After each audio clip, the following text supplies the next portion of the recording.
Fala galera, beleza? Muito bem-vindos a mais um vídeo do canal Flávio de Falcão. E hoje, de novo, aqui eu tenho a presença ilustre do Theo. Theo, muito bem-vindo ao canal. Pô, Flávio, muito obrigado pelo convite mais uma vez. É sempre um prazer estar gravando junto com você. Maravilha. E o Theo, que a gente gravou um vídeo já contando um pouco da história dele, e ele falou um pouquinho como ele conseguiu o feito de tirar 85 questões na FUVEST. Eu vou deixar aqui em cima o link para quem quiser assistir. Mas hoje a gente vai falar do Enem. Muita gente comentou lá no vídeo em que ele apareceu e que ele contou um pouquinho da FUVEST sobre como ele conseguiu também o feito de tirar 168 questões do Enem, ficando aí com uma nota de mais de 840 pontos finais.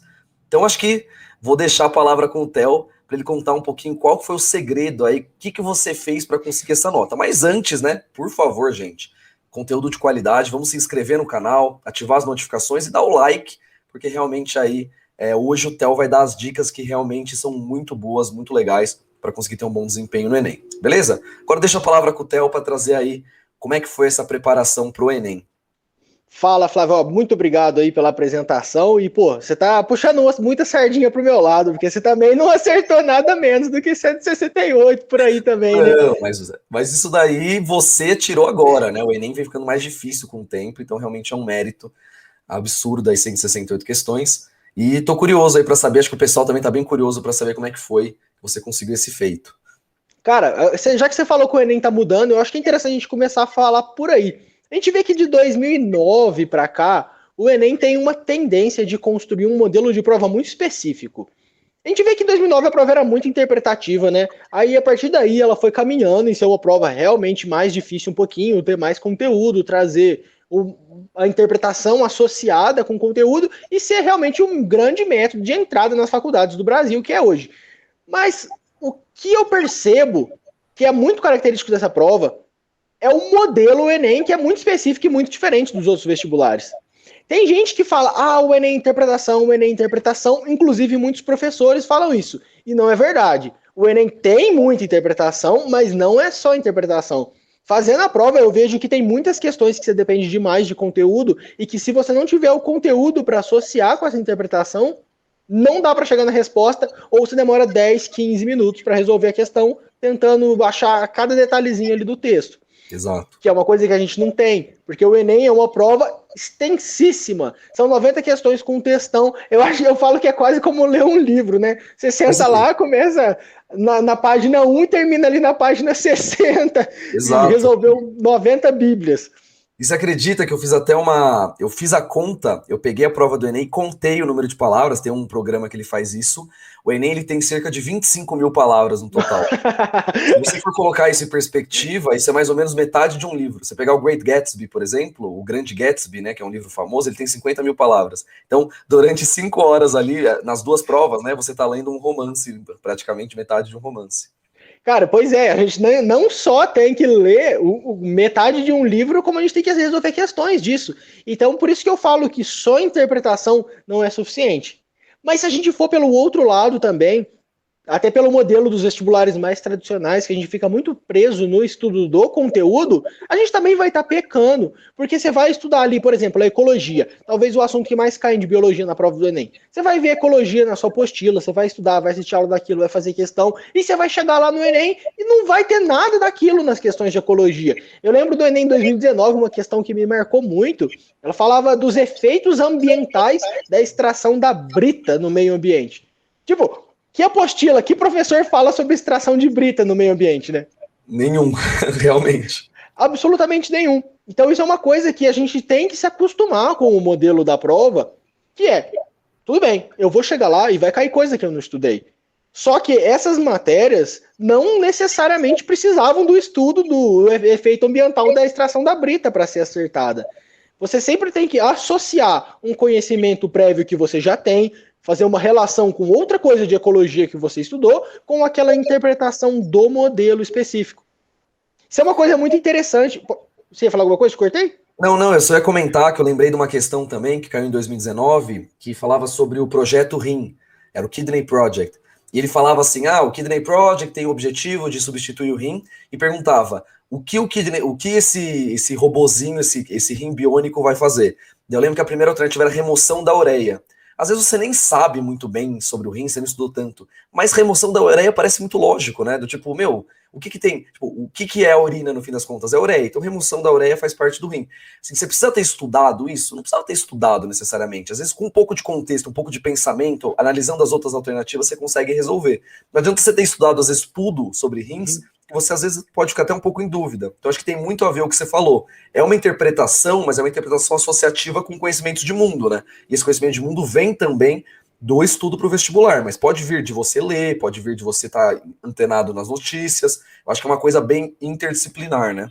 Sempre assim, outra coisa bem característica é exatamente isso. Eles sempre trazem um conteúdo, principalmente na prova de natureza, em um exemplo, em uma notícia, em um fenômeno da natureza, alguma coisa que aconteceu de verdade que eles vão associar com o conhecimento. Muito poucas questões cobram o conteúdo direto ali. Ah, o que é tal coisa? Diferente da FUVEST, por exemplo, que tem esse caráter mais direto. Então, pensando nisso, pensando nessa tão grande especificidade assim do modelo do Enem, ao longo do meu estudo, eu pensei em me tornar realmente um mestre no modelo do Enem de questão. Eu sabia que aquela questão era específica, que eu ia ter que lidar com questões que eu não tinha estudado, e eu precisava realmente saber aquilo. Então, ao mesmo tempo que eu construía minha base teórica, estudando como a gente estuda para vestibulares tradicionais mesmo. A gente vai, assiste a aula, estuda a teoria, faz questões, realmente um estudo mais tradicional para aprender a matéria, isso não era suficiente por si só. Precisava também associar isso com resolução de listas específicas de questões do Enem. Quando você está estudando uma matéria ali, você vai ver como aquela matéria é cobrada especificamente no Enem. Ela é cobrada de uma maneira mais prática ou de uma maneira mais conteudista? Ela é uma questão mais interpretativa ou que vai cobrar que você lembre de alguma coisa?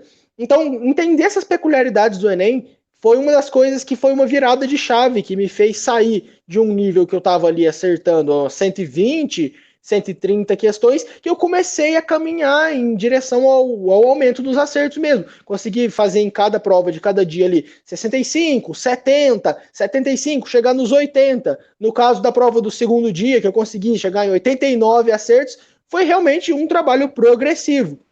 89 no segundo dia é brincadeira, né, gente? Vamos admitir aqui que realmente só errou uma de natureza. Uma questão de natureza e uma questão por bobeira ainda. E era uma questão bem conteudista de física, difícil pra caramba. Mas, tá excelente, né? Não vou reclamar de alma, não. Não dá para reclamar, realmente. Não, eu achei super legal que você comentou dessa questão interpretativa e tudo mais. E eu queria saber, você tem alguma dica a respeito de como fazer a prova na prática? Porque eu acho que uma grande dificuldade que o pessoal tem é que o pessoal se prepara, estuda, às vezes até faz muita lista do Enem, só que cai do cavalo na hora do tempo, né? Tem que colocar redação junto, e a questão, e faz primeiro um, faz primeiro outro. Como que foi um pouco essa parte de gerenciamento de tempo seu durante a prova? Cara, isso é muito bacana de perguntar, porque a gente tem que entender que a prova é muito grande para pouco tempo. Tá, a gente tem que aceitar isso. E uma vez que a gente aceitou, a gente tem que lidar. Então, toda a minha estratégia era pensada para otimizar o tempo. Tudo que eu fazia, do começo ao fim, era pensado como resolver questões com qualidade, mantendo um acerto, não errando por bobeira, por pressa, mas otimizando o meu tempo. Nisso eu extraí algumas lições importantes, assim. Apesar dos pesos, algumas coisas eu sentia que era quase como uma constante que melhorava o desempenho de uma maneira geral. Tá, às vezes linguagens pode ter mais peso que humanas em um curso. Só que para mim, por exemplo, eu sentia que a prova de humanas é uma prova muito mais conteudista e mais direta do que a prova de linguagens. Então, por ser conteudista e direta, essa prova me cansava menos do que a subjetividade que a prova de linguagens tinha, por exemplo. Então, eu sempre buscava resolver, primeiro, essas áreas mais diretas, essas áreas que eu conseguia realmente usar mais o conhecimento que eu tinha, o que eu tinha estudado, para levar ali para a prova e fazer a questão em si, e deixar mais para o fim aquela parte maior, mais cansativa, mais trabalhosa. Eu gosto de fazer a comparação.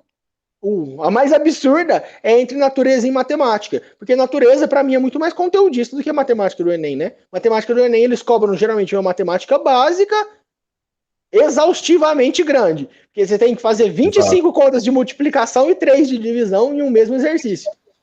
Exato. Mas natureza, muitas questões eu conseguia fazer em 30 segundos ali, se eu tivesse descansado e se eu soubesse bem o conteúdo. Então aí que estava o segredo, bater o olho naquela questão conteudista, questão mais direta, que você consegue fazer em 30 segundos e matar ela realmente em 30 segundos. para que eu conseguisse, os outros 2 minutos e meio de média dessa questão, jogar para outra de matemática, que seria grande. Então, enquanto, por exemplo, para a prova de natureza, eu deixava 1h30 do tempo de resolução, para matemática eu deixava 2 horas e 45 minutos. Então, realmente estava no desbalanço o segredo. Matar questões rápidas de uma maneira bem rápida, fazendo primeiro essas questões mais conteudistas, menos trabalhosas, para que eu conseguisse realmente fazer com qualidade aquela parte ali de natureza, aquela parte de humanas no outro dia. E depois, por fim, mesmo sendo muito importante, eu fazia a parte mais extensa, porque eu chegaria nela menos cansado. Perfeito. Isso é uma coisa que eu percebia muito. Quando eu fazia matemática antes, nos meus primeiros simulados ali, eu chegava exausto da prova de natureza. Aquilo afetava a minha velocidade de resolução. Isso me fazia lembrar menos do que eu tinha estudado de física, de química, de biologia.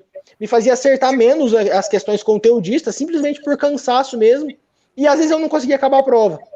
Então eu sempre priorizava fazer primeiro essas questões mais conteudistas e tentar matar eles de uma maneira pontual. Tá, aquela questão do rim que você deu de exemplo. Eu estudei a função do rim, eu entendi ali o texto, beleza, eu vou matar ela e depois eu vou para a próxima.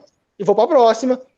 E quando eu me deparava com uma questão muito difícil, eu anotava ela para fazer depois, porque você não tem tempo para perder gastando 10, 15, 20 minutos no começo da sua prova com uma questão que pode ser extremamente difícil, que não vai te deixar acabar essa prova. Então foi mais ou menos nessa linha. Eu sempre ia fazendo prova, fazendo simulado, fazia muitos simulados todas as semanas, tentava fazer um simulado ou uma prova antiga por semana, justamente para me acostumar com essa peculiaridade ali do modelo do Enem. E isso eu ia ajustando, tá? Como que eu posso fazer para manter a qualidade e resolver a prova um pouquinho mais rápido, um pouquinho mais rápido. Chegou aqui no fim do ano, eu consegui fazer a prova do Enem, do segundo dia, a prova de natureza e matemática, aquele dia que eu acertei 89, em 3 horas e meia. Consegui deixar 1h30 para o gabarito, passei assim com bastante calma, revisei bastante as questões antes de passar. Então, esse era o meu foco, digamos assim, terminar a prova o mais rápido possível com qualidade, sempre montando a estratégia visando essa rapidez, para depois poder corrigir.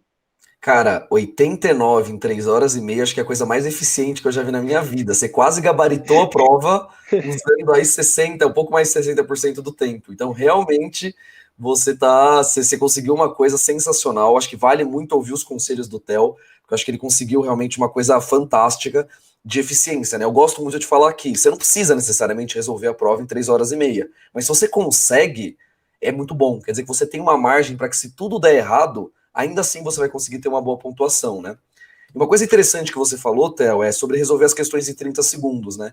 E muita gente vem me perguntar, falando assim, mas como que você consegue resolver uma questão em 30 segundos? Se tem texto, se toda a questão é longa e tudo mais. Você tinha alguma técnica, por exemplo, não sei, de pular o texto, de ler primeiro as alternativas? Tinha alguma coisa que você fazia que te ajudava a resolver as questões mais rapidamente? Ah, sim, com certeza. Tinha todo um processo que eu fazia tanto que fica até automático, às vezes eu até esqueço de falar, porque eu coloquei aquele processo na minha mente, eu apliquei aquilo em cada questão que eu resolvi ao longo do ano de estudo e fiz a mesma coisa na prova, que era sempre visando a objetividade, como eu tinha falado. Primeiro, eu pegava a questão, batia o olho no comando do enunciado, né? Geralmente estava ali no finzinho do enunciado.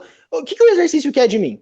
Depois, se for uma questão com um texto longo, eu ia pro textão com esse olhar.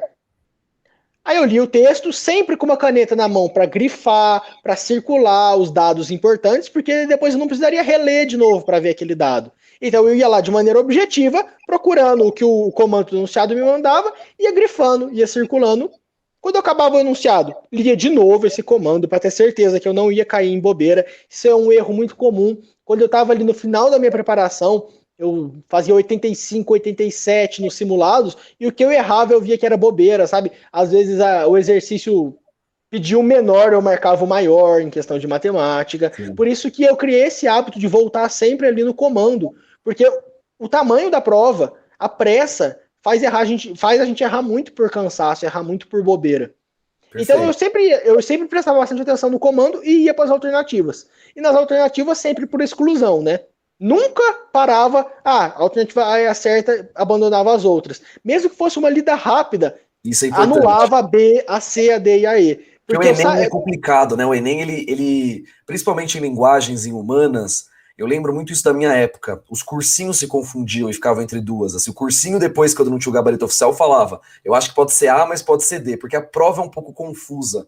Então, acho que nunca você pode, principalmente se a alternativa for a que você acha que está correta, abandonar a questão sem ler as outras, né? Não, de jeito nenhum. Muitas vezes, às vezes até na prova oficial mesmo, eu cheguei a mudar. Eu falei, eu li a A, eu acho que é A. Depois eu li a outra e falava, não, peraí, a D tá parecendo mais correta, deixa eu ler a A com mais calma, ver se tem alguma coisa errada aqui, se alguma coisa do texto me diz que não pode ser a A. Então é importante ter esse cuidado em anular todas as alternativas, e era basicamente esse o processo que eu seguia.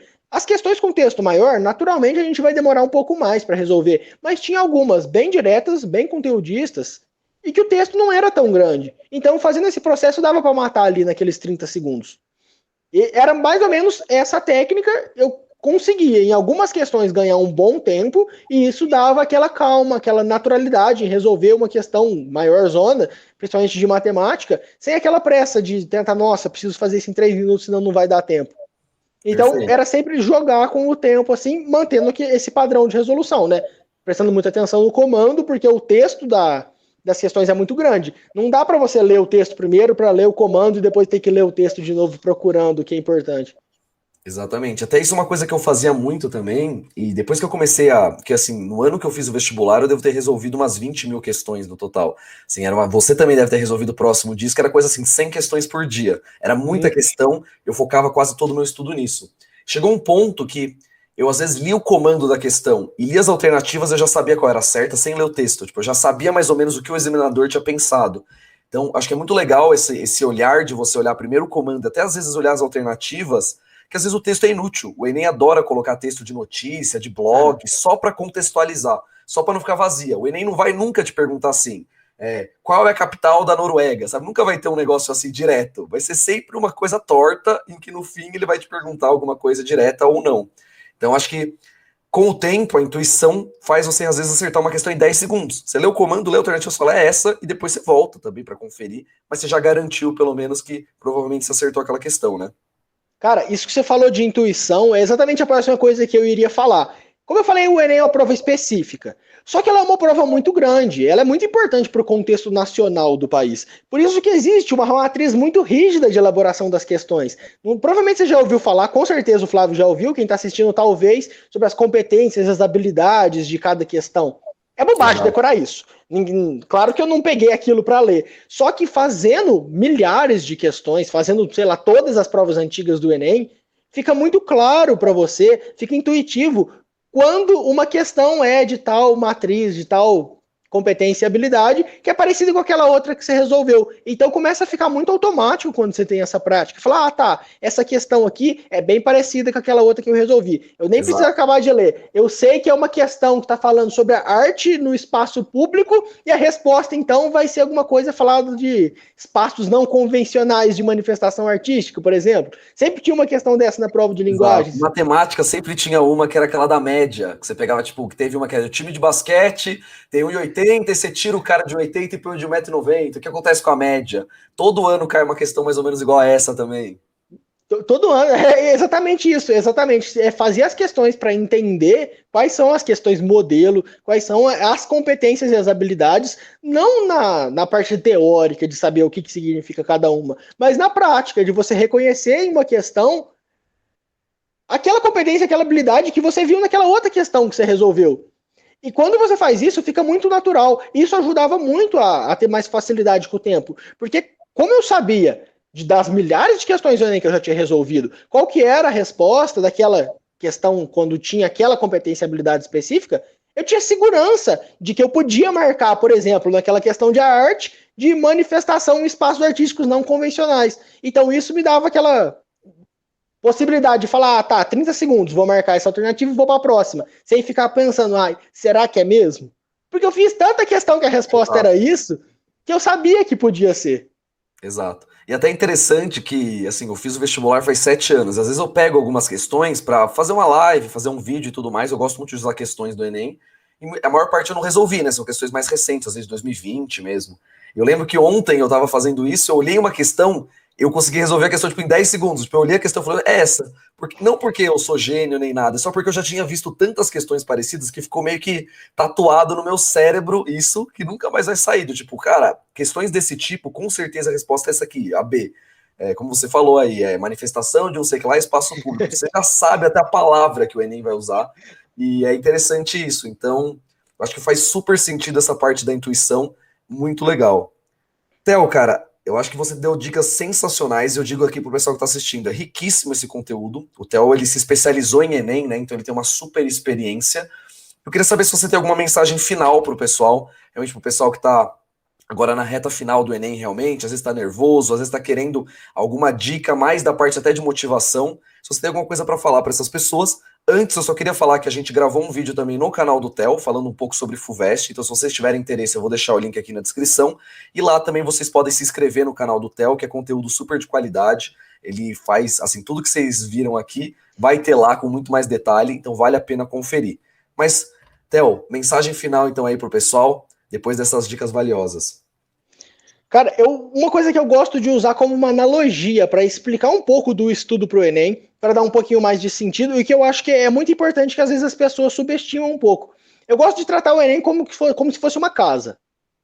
Primeiro, você tem que construir a base dessa casa, o piso, para que você consiga levantar as paredes e, por fim, pôr o telhado, né? Eu enxergo muito o estudo da base teórica, você estudar, assistir aula, ler teoria, fazer bastante questão, como a construção dessa base e você levantar as paredes. Fazer isso não vai ser suficiente, porque uma casa sem telhado não é uma casa pronta. Só que, em compensação, sem essas paredes, você não consegue colocar o telhado na casa. O que seria cada etapa? A base é esse estudo da teoria, essa prática mais normal. As paredes seria a resolução de simulados e provas antigas. Quando você está resolvendo ali simulados e provas antigas em cima de uma base teórica, você tem muito entendimento sobre aquilo que está fazendo. Porque fazer simulado sem a base teórica é quase como uma adivinhação. Você vai falar, ah, tá, não tenho ideia do que está falando aqui, eu vou chutar a letra C, C é de chute. Então tem que ter uma base para que você consiga fazer esses simulados. Então é sempre conciliar. Estudar a teoria, estudar os assuntos principais, sem subestimar aqueles que não são tão importantes assim, porque esses assuntos, no final das contas, acabam compondo pelo menos uns 25% da prova. Fazer esse estudo, fazer bastante simulado, que seriam as paredes da casa, e em cima disso, em cima desse simulado, em cima desse estudo, mas sem subestimar isso de hipótese alguma, colocar o telhado da casa, que é esse conhecimento mais específico do modelo das questões que a gente estava conversando. Porque se você não fez simulado, se você não fez prova antiga, você não percebe os padrões. Se você não tem base teórica, você não consegue resolver as questões para perceber os padrões. Mas sem o telhado, que é sem esses padrões mesmo, você vai chegar na prova sem saber o que esperar. Então essas 3 etapas têm que ser construídas simultaneamente, mas sempre que uma dando base para a outra, uma sustentando a outra. E quando você termina esse processo, você está muito capacitado para resolver aquela prova sem grandes dificuldades, com um tempo muito melhor. Então eu acho que nessa reta final, o que o pessoal tem que focar é basicamente isso. Não abandonar a construção da base teórica que falta, corrigir essas lacunas que podem estar faltando, ao mesmo tempo aumentar a quantidade de simulados e principalmente de provas antigas. Não deixar de fazer pelo menos os 5, 6 últimos anos, tanto a aplicação regular quanto o PPL. Às vezes o pessoal esquece da aplicação PPL, tem ano que tem terceira aplicação. São provas excelentes, tem a mesma matriz de elaboração que o Enem, então as questões são iguais. E em cima disso, enquanto está fazendo o simulado ali, enquanto está fazendo questões específicas do Enem, sempre prestar bastante atenção ali no telhado. Que saindo da analogia, o que é esse telhado?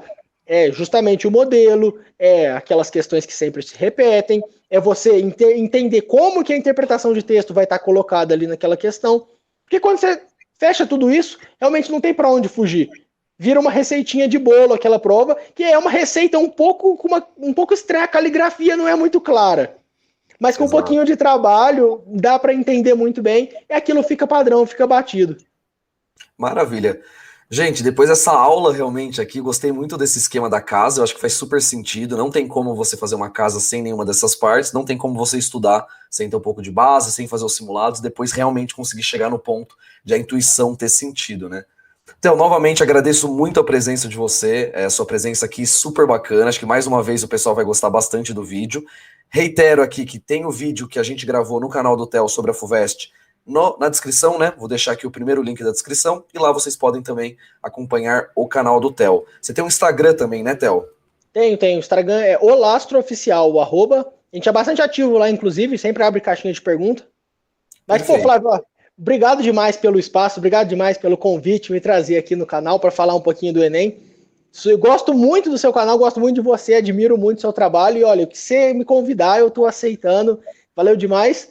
Tem o vídeo do Flávio lá no meu canal, gente, vamos lá ouvir um pouco a história do Flávio, como que ele conseguiu acertar as 83 na FUVEST naquela época, que a FUVEST era um mar tenebroso. Realmente. Theo, muito obrigado então mais uma vez pela presença. E realmente, quem quiser aí, tem um vídeo aqui na descrição, só acompanhar lá para assistir mais um pouco. Beleza? Um abraço, Theo. Abraço, Flávio, valeu, obrigado. Tchau, gente. Tchau.